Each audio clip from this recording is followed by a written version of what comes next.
Bom dia, senhoras e senhores. Hoje é 31 de março de 2025 e hoje é um dia muito importante. Os 61 anos do golpe militar que redundou em uma ditadura de mais de 2 décadas, uma ditadura militar de mais de 2 décadas no Brasil. Essa data que a gente comemora, não deveria comemorar, deveria lamentar, mas este 31 de março é diferente de todos os 31 de marços do passado, porque neste 31 de março há o que comemorar por dois motivos muito simples. E eu, que vivi a ditadura, que cheguei a perder um amigo de adolescência na ditadura, por conta de que ele decidiu se juntar a grupos que enfrentavam a ditadura, algo que me marcou a minha vida. Eu vi a ditadura, eu vi ela não acontecer, mas eu vi ela funcionando muito bem. Eu era um jovem e naquele tempo você não tinha liberdade para nada, você não podia dizer nada que desagradasse o governo dos generais, os governos dos generais. A ditadura, eu costumo dizer, era tão boa, como diz Jair Bolsonaro, que era proibido votar, né? Então, eles não deixavam o povo se manifestar nas urnas porque eles sabiam que o povo não queria aquele regime. E hoje, quando você vê que tem gente querendo a ditadura, é de cair o queixo, porque eu vivi aquilo e eu não sou dos mais pobres, né? A minha família tinha certos recursos naquela época, mas todos eram oprimidos. Não, você viu no filme da Fernanda Torres, Ainda Estou Aqui, que nem a classe média estava protegida. Porque hoje em dia, pelo menos, a classe média não sofre as gentilezas das polícias, né? E do Estado, das forças de repressão e tal. Mas naquele tempo não tinha classe média, não tinha nada. Se você discordava da ditadura, já era, né? E eu perdi um amigo assim. Eu que era de uma família que a gente vivia aqui na região da Avenida Paulista, em São Paulo, né? E se eu tivesse entrado junto com ele naquele movimento que ele entrou, eu teria me ferrado também, mas eu tinha 14 para 15 anos. Então era muito jovem, a ditadura, nós estamos falando de 1973, a ditadura ainda estava no auge, ainda era muito assassina naquele período. E então hoje nós temos o que comemorar, porque vem a público mais uma revelação sobre a tentativa de golpe de Jair Bolsonaro, que se conecta com as comemorações do regime militar. As comemorações do fim do regime militar, na verdade, né? Que deveria ser hoje, que não seriam aí 61 anos, seriam uns 40 anos. Mas o fato é que, além de o STF estar para anular a anistia aos assassinos de 1964, que ainda não foram ter com o capeta, o Supremo deve, em breve, revogar a lei da anistia e aqueles que cometeram crimes. Mas também chega a informação hoje de que Bolsonaro pediu ao general Freire Gomes para dar um golpe de Estado no país. O general recusou. E aí o Bolsonaro, que pediu para o general, para os militares dar um golpe, acabou ele mesmo levando um golpe deles. Você vai entender isso nesta edição, nesta reportagem que eu preparei para você.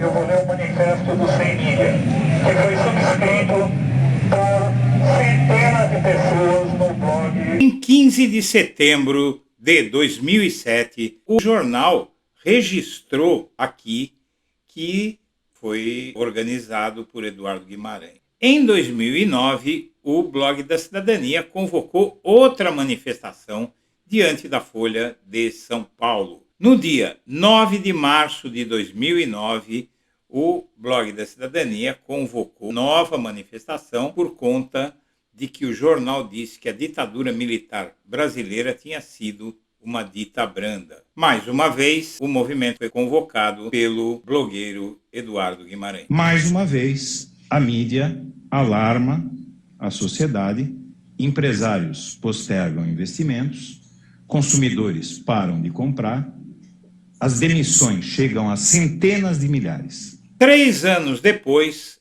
eu faço a primeira entrevista do presidente Lula com blogueiros, com jornalistas independentes, lá no Palácio do Planalto, há poucos dias de ele deixar a presidência. Como é que o senhor explica um país que melhorou tanto, está tão mal-humorado, presidente?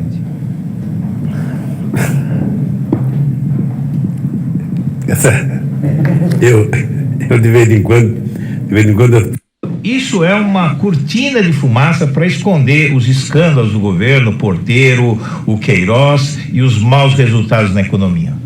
Olha, eu acho que o que foi feito ontem foi um show que a Lava Jato faz desde que nasceu.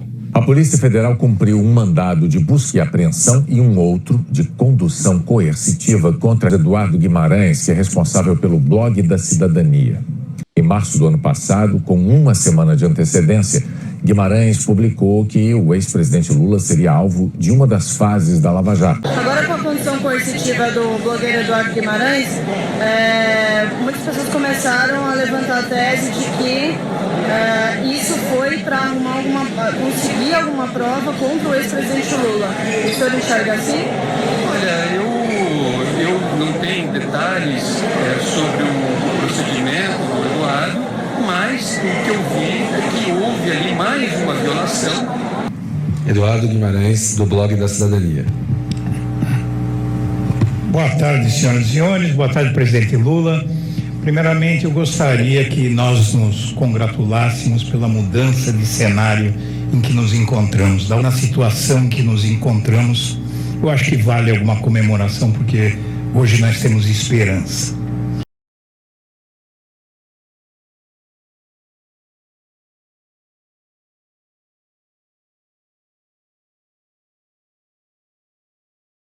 ...61 anos de 1964. Esteja preso, general. Não foi qualquer general que recebeu voz de prisão na manhã de terça-feira, 31 de março de 1964, dada por um subordinado. É o dia 31 de março de 1964, não foi um dia qualquer na história do Brasil. Foi o dia do golpe militar que hoje aniversaria.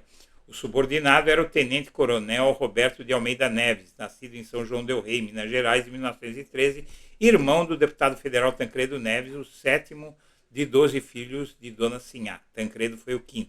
O alvo da ordem de prisão foi o general, também mineiro, Olímpio Mourão Filho, nascido em Diamantina, então comandante da 4ª Região Militar de Infantaria da cidade de Juiz de Fora. O tenente-coronel e o general eram grandes amigos. Conheceram-se em 1955 e Neves, como capitão, e Mourão, como coronel, tinham uma paixão em comum, a equitação.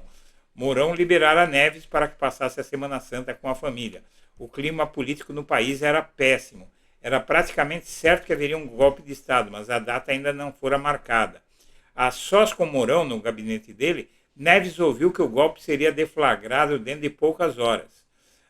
Mourão deu as costas para Neves, valendo-se de um gigantesco mapa do Brasil, e começou a mostrar como se daria o golpe. Ao terminar e virar-se para Neves, o tenente-coronel estava com seu revólver apontado para ele. Então Neves disse ao general, como mais tarde reproduziria para seus filhos: como oficial do Exército Brasileiro, me recuso a desrespeitar a Constituição e participar de atos antidemocráticos.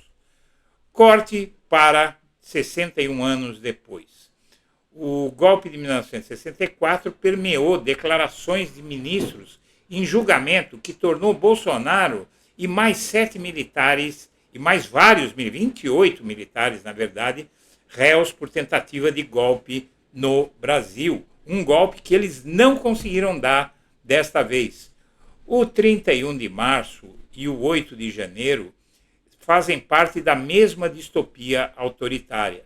Este 31 de março é diferente de todos os outros que o precederam desde 1964, quando o golpe civil-militar mergulhou o país numa ditadura que durou 21 anos. A distinção está na inédita perspectiva aberta pela decisão do STF na quarta-feira de que deverão responder criminalmente os que engendraram, patrocinaram e incentivaram os ataques à democracia que culminaram na recidiva golpista de 8 de janeiro de 2023. É a primeira vez que militares de alta patente, um ex-presidente e outros figurões da República se tornam réus por atentarem contra a liberdade e a democracia.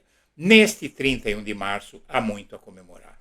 E há mais ainda. O STF proibiu o uso de dinheiro público em comemorações do golpe militar de 1964. Usar dinheiro público para comemorar o golpe de 64, que completa 61 anos hoje, atenta contra a Constituição. O entendimento do STF foi divulgado em outubro do ano passado. E agora também uma notícia de lavar a alma. O Bolsonaro não demitiu o general Freire Gomes porque teria de fazer o mesmo com o alto comando. Com a revisão de prisões de réus do 8 de janeiro, STF esvaziou argumentos de quem pretende usá-las para encobrir o objetivo de salvar o ex-presidente. Bolsonaro não demitiu o general Freire Gomes do comando do Exército porque sabia que teria de fazer o mesmo com a maioria do alto comando da Força Terrestre. Os generais de 4 estrelas à frente dos comandos militares apoiavam Gomes. Um deles informou à imprensa que tinha a tropa na mão e que todos os generais de sua área concordavam com a defesa da legalidade. Ele pediu um golpe e levou um golpe, porque eles agiram de uma forma que favoreceria que o Bolsonaro fosse julgado como está sendo. Os militares se recusaram a fazer aquilo que fizeram 61 anos atrás. Por quê? Porque os ventos são outros. E agora chega uma notícia, nos últimos dias, extremamente importante, que foi muito pouco comentada. O Supremo Tribunal Federal decidiu que vai julgar a validade da lei da anistia. O Supremo Tribunal Federal decidiu no dia 21 de fevereiro que vai analisar novamente a validade da lei da anistia e, por unanimidade, os ministros da Corte reconheceram a chamada repercussão geral do caso. Dessa forma, a decisão futura que for tomada pelo plenário terá validade para todos os processos semelhantes em tramitação no país. Ou seja, os militares vão ser punidos. Minha amiga, meu amigo, ditadura nunca mais.